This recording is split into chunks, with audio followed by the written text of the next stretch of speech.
Chapter 73, First Battle.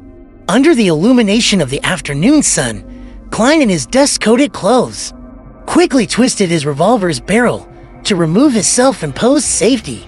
He went into a shooting stance, allowing the light to reflect from the bronze body of the revolver.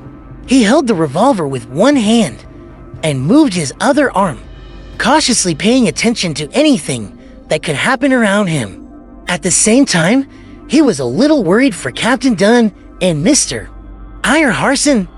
After all, both were nightmare beyonders who specialized in influencing the enemy from the shadows. He did not know if they were adept at direct combat. Just as Klein was having these considerations, Iyer Harson slowed down, his expression becoming serene and peaceful. He opened his mouth and recited a peaceful poem, one that seemed to place a person into the night.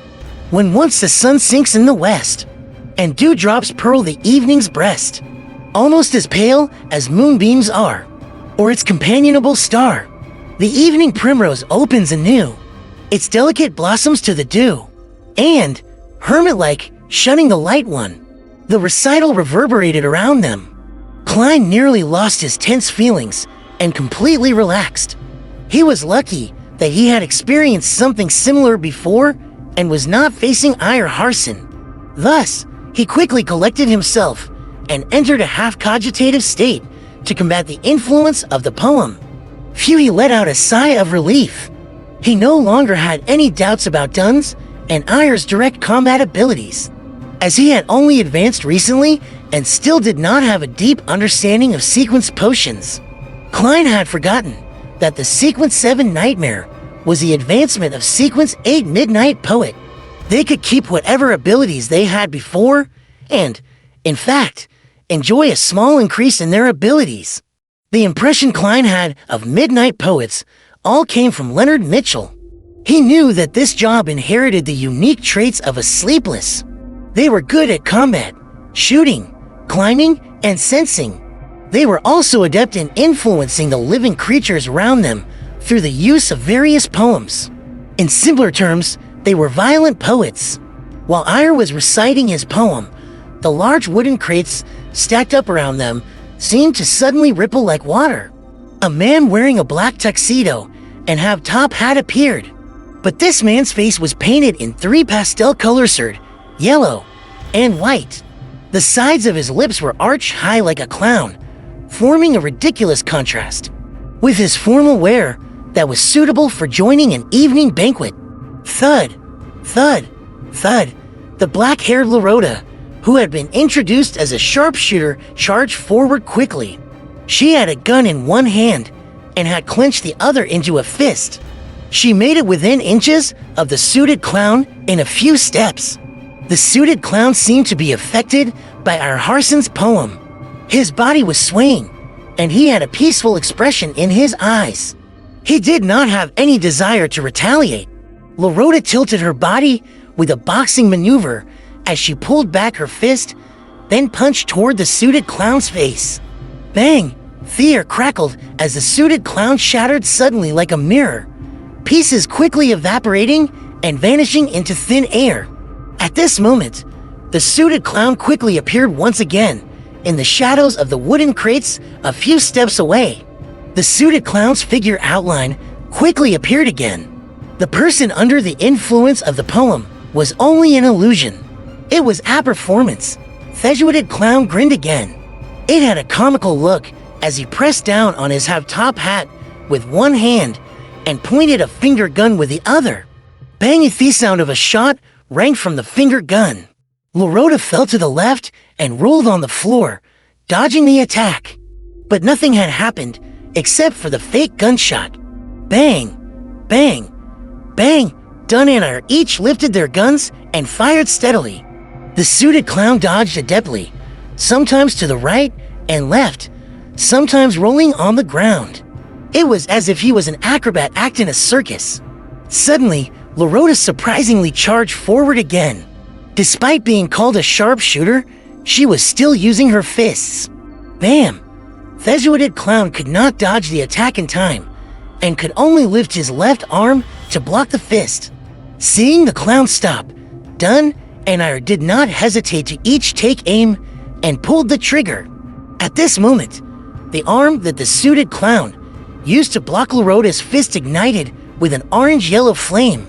In an instant, the flame enveloped the suited clown and spread towards Lorota. Bang! Bang! Dun and I fired their revolvers, hitting the ball of flame. The flames burned rapidly, and soon, all that was left were black ashes floating in the sky. But the suited clown once again appeared behind a stack of wooden crates close by. He lifted his right hand and pointed a finger gun once again. Bang! Amid the illusory gunshot, Lorota suddenly stopped in her tracks. She did not charge forward. Mud was splattering in front of her as a bullet appeared. The suited clown was no longer delivering an illusion with this strike. It was hard to discern real from fake, reality from illusion. Bang! Bang! Bang! The suited clown shot at Dun and I repeatedly while hiding away and appearing at random times. Upon seeing this, Lorota squinted and lifted the dull gold revolver in her left hand. Bang! The suited clown suddenly squatted down, avoiding the fatal shot.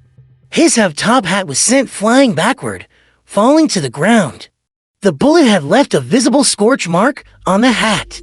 After rolling a few times on the floor, the suited clown scaled the stacks of wooden crates with the agility of a monkey. He shot air bullets out of his finger gun from the high ground. Iyer Hansen took a few steps back and lowered his gun. He began his recital once again. Wastes its fair bloom upon the night. Who, blindfold to its fond caresses, knows not the beauty it possesses. The suited clown jumped repeatedly between the crates. He suddenly raised his hand to scratch his ears and looked at Iyer with a comical smile. Could he have stuffed his ears? The sequence potion that the secret order possesses sure is weird. Klein observed the fight from far away as he made silent guesses. Just as his thoughts flashed through him, he suddenly saw a figure appear at the top of a warehouse beside him. Furthermore, it was running straight inside where Ray Bieber was hiding. That figure was dressed in a grayish-white uniform, one which workers at the docks wore. His face also appeared to be painted red, yellow, and white. The suited clown is responsible for distracting Captain and the rest while the other person retrieved the diary? Klein instinctively raised his right hand and shot at the figure on the roof. He had just taken aim when the figure suddenly squatted, switching from running to rolling on the ground. Bang! Klein did not stop pulling the trigger.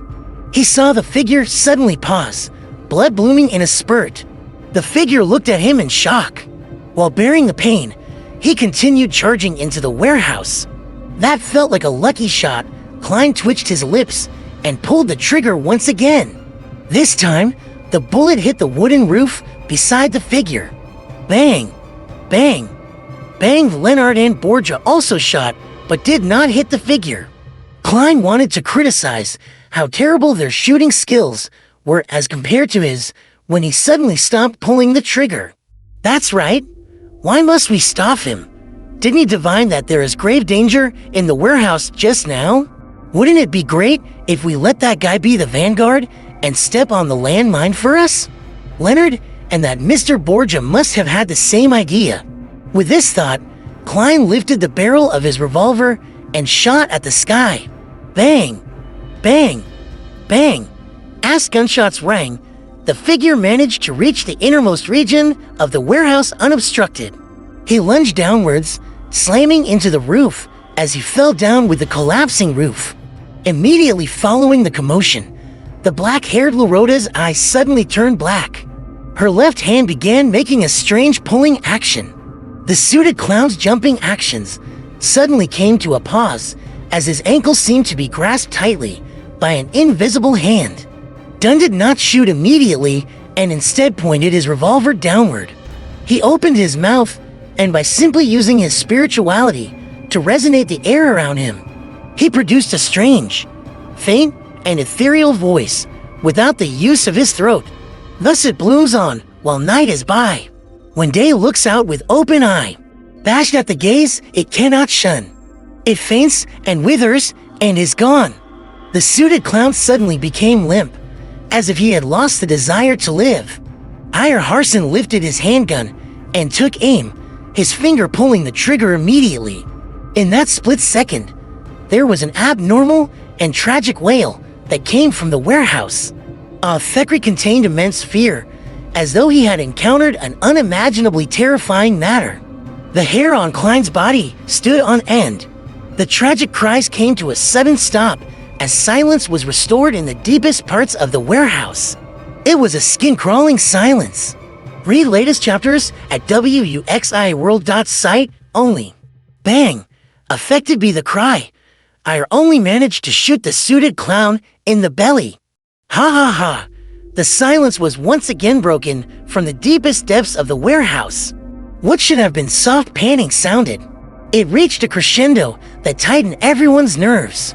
Thump, thump, thump, thump, thump, thump. Inside its black chest, 22049 had reached a frenzied state.